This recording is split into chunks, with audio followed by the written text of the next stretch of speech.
What's up, YouTube? jDantastic here, and today I just wanted to kind of talk about some of the questions, issues that were brought up in some of the gameplay videos that I put up the other day. Not really like bad stuff, just like general feedback that I saw a lot, and so I figured instead of responding to each individual comment, I would put up a video kind of addressing them.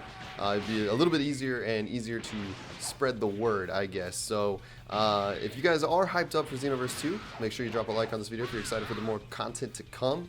Let's get into it though. So the other day I put up some gameplay videos featuring characters like Imperfect Cell, Future Gohan, Nail, Broly was in there, Metal Cooler,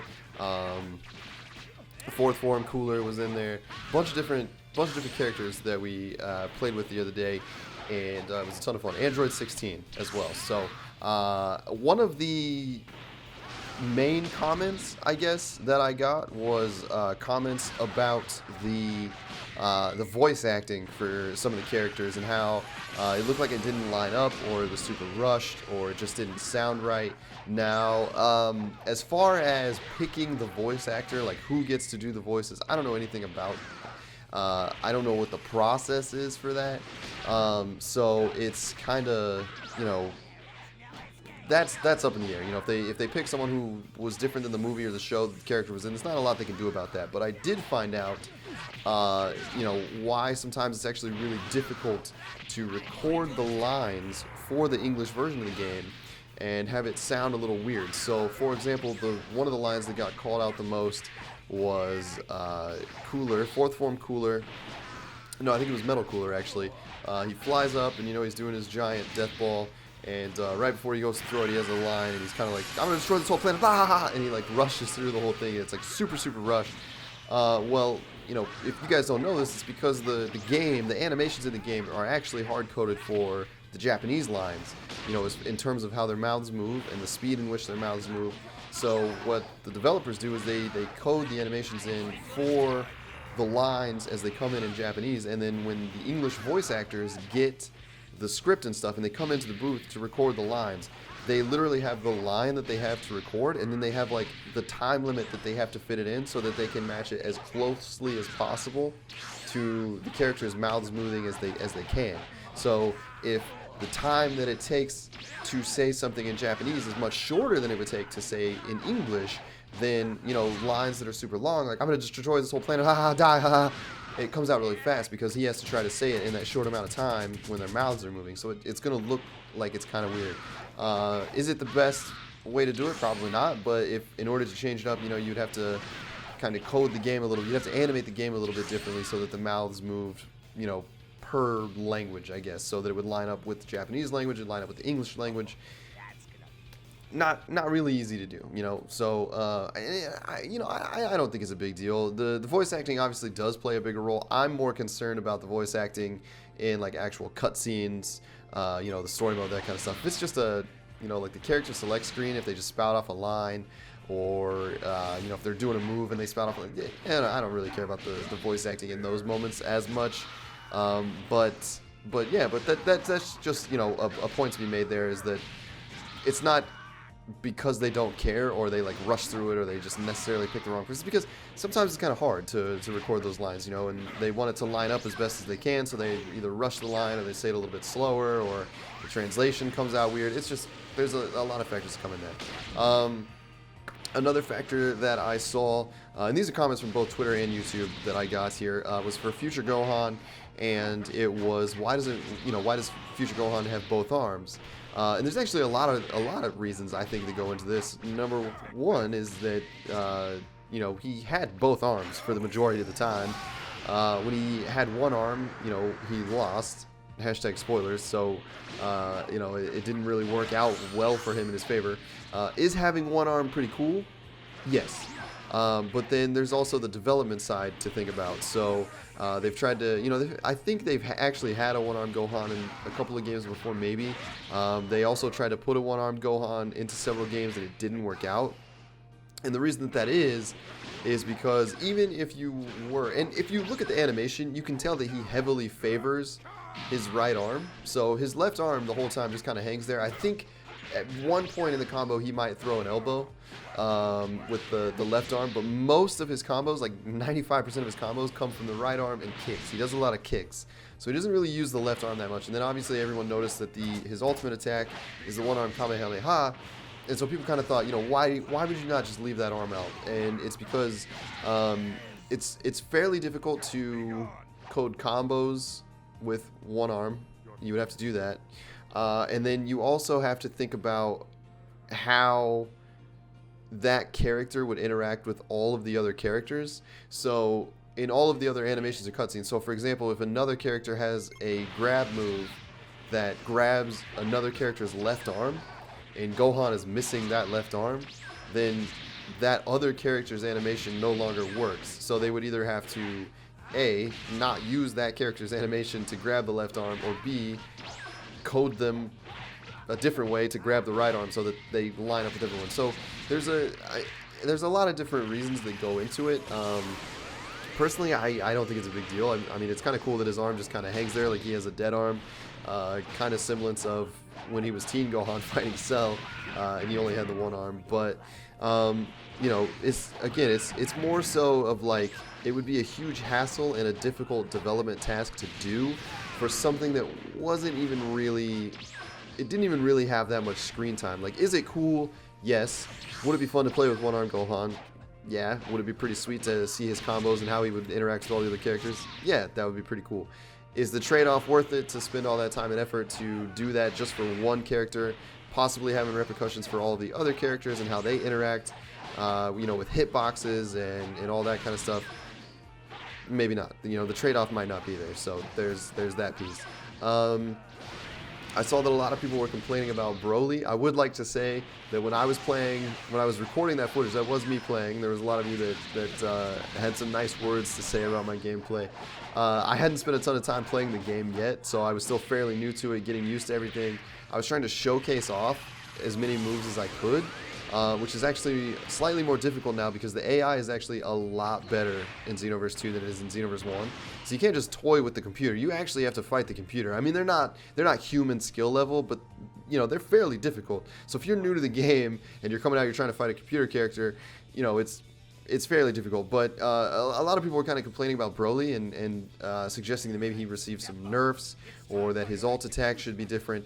As far as the nerfs go, I don't know, how many of you guys actually were able to play the beta, but if you did, you might have gotten your hands on Dodoria, who is a larger character, and I think they kind of followed the same theme for larger characters in Xenoverse 2 versus Xenoverse 1, and that's that they kind of slowed them down a little bit. So Broly feels bigger, he feels a little bit more powerful, like he absorbs more damage, and I think they're all a little bit slower. I think that's so. I don't. It doesn't seem like they nerfed them.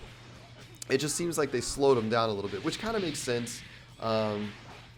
With characters like Broly and Lord Slug and Dodoria, they're not going to be quite as fast as the smaller, skinnier characters.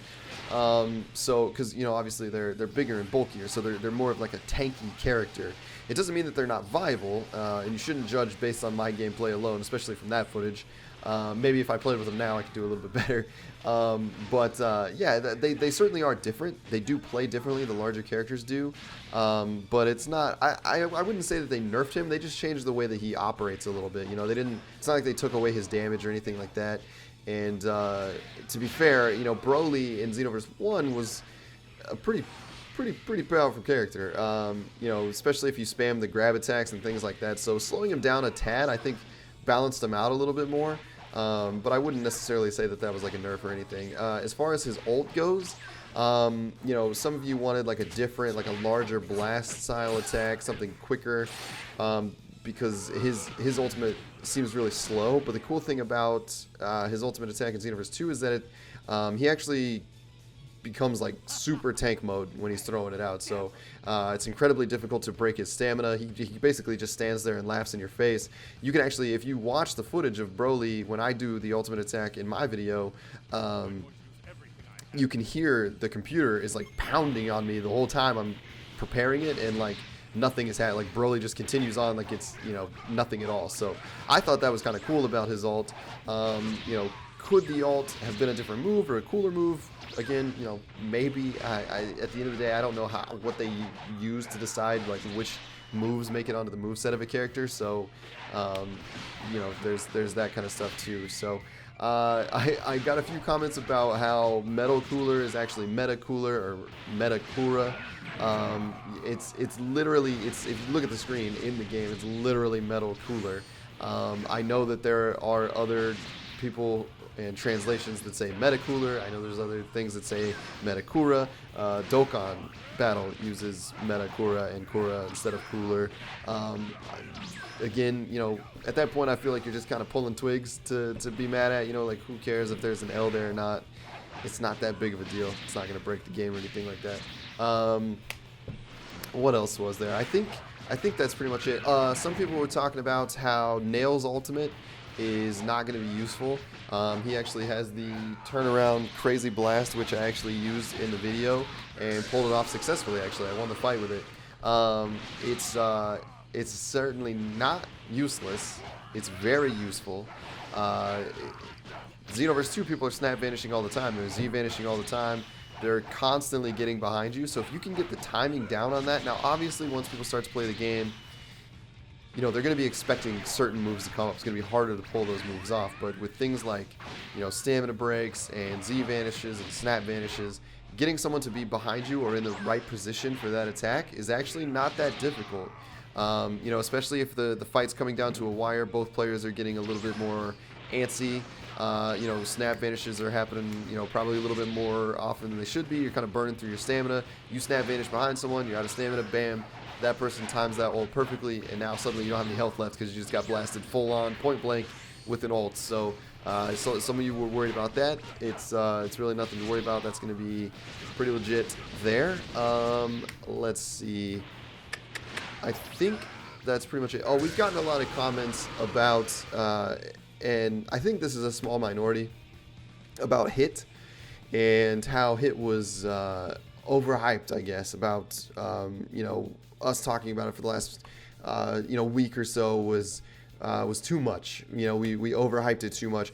And I was kind of confused by that because you know, Hit, when they announced DLC Pack 1, obviously at that point we knew the Hit was in the game. We weren't allowed to talk about it yet until he was revealed. When they announced DLC 1, and it was just Kabe and Frost, you know, everyone was furious. You know, why isn't it Hit? Why is it Kabe and Frost? Why is it Kabe and Frost? It should have been Hit. It should have been Hit. It should have been Hit. And then, you know, it came out that Hit was in the game, and everyone was like, well, that's really underwhelming. You know, that could have been a much cooler character. I was just really confused by that because it was almost like you would rather them have not put Hit in the game and announced him as DLC 1 when he's in the full game. Like, he's not DLC. He's not part of DLC Pack 1. He's actually in the base game. You have to unlock him. He's not unlocked immediately, but he's in the game. You don't have to buy any extra DLC or anything. You get Hit in the game. And to me, that really shows that they listened to the feedback and they worked, you know, super fast to get Hit in the game. And I don't mean super fast as in he's like trashy. He's an amazingly fun character to play with. His combos are great. His movesets are great. We still can't really talk about that yet. But he fights and plays just like he looked in the anime, and it's fantastic. So it's really cool. I'm really hyped up that Hit is in the game. I did not expect Hit. When we found out that Hit was in the game from day one, it blew my mind. I had no idea, especially since Kabe and Frost were DLC 1. So, you know, that's crazy. So I know some of you obviously are going to be a little bit disappointed. Maybe you didn't really care for Hit that much. You're still wanting like Gohan or you know, Baby Vegeta. There's a lot of Baby Vegeta fans out there, baby fans out there that would like to see that character in the game. And I'm not saying that those characters aren't great or that they shouldn't be in the game. It was just a little strange that I feel like, to me, the most anticipated character from, you know, recent Dragon Ball Super episodes is Hit. And you know, Rhyme Style put out a poll a few months back asking for the community's feedback on which characters they would be most excited to see in the game, and Hit won that poll. Hit was at the top of that poll above everybody else. And then, you know, Hit gets in the game and everyone's kind of like, underwhelmed. We all knew Hit was going to be in the game. So I don't know, I thought that was pretty crazy. I still think it's super hyped. I know that a lot of you guys are super hyped. I'm sure it's a small minority who were just kind of making some noise about it, but I think that's it. I just wanted to give some general feedback, some thoughts and things about a lot of the comments that I was receiving on those videos. So I really truly do firmly believe that Xenoverse 2 is a phenomenal game. It is leaps and bounds and miles better than Xenoverse 1. If you had the chance to play the beta, you already know this. If you haven't had the chance to play the beta yet, just trust me. I played Xenoverse so much. I played Xenoverse from the time it came out until I finally got my hands on the Xenoverse 2 beta. And so I know Xenoverse in and out. I might not be the best, most skilled online fighter, but I know Xenoverse in and out. And Xenoverse 2 is a highly superior game in, fighting, in character roster. The roster is so much better. I like the roster better. The hub is better. The graphics are slightly better. Like everything has an improvement. So I wholeheartedly, fully endorse. I mean, obviously, I'm a fanboy. I'm gonna endorse Xenoverse 2 anyway. But I promise you guys, you're not going to be disappointed. If you enjoyed Xenoverse 1 at all, you're going to enjoy Xenoverse 2 even more. And if Xenoverse 1 wasn't really your thing, don't necessarily shy away from Xenoverse 2. Maybe wait for some of the reviews to come in, maybe wait for a little bit of the gameplay to come in, but you should give it a chance because it really is a different game. It's the same base game, but everything else, it feels so much just tight. I'm so excited. I'm so hyped for the full release of the game. I cannot wait. If you guys have any more questions or anything, any concerns or anything like that, as long as I'm able to talk about it, we were all asked to sign an NDA, so there's only so much that I can talk about at this point. We kind of have to talk about it as it gets released to the public information. But if you guys have any more concerns or thoughts or feedback or anything, I'm happy to discuss with you guys.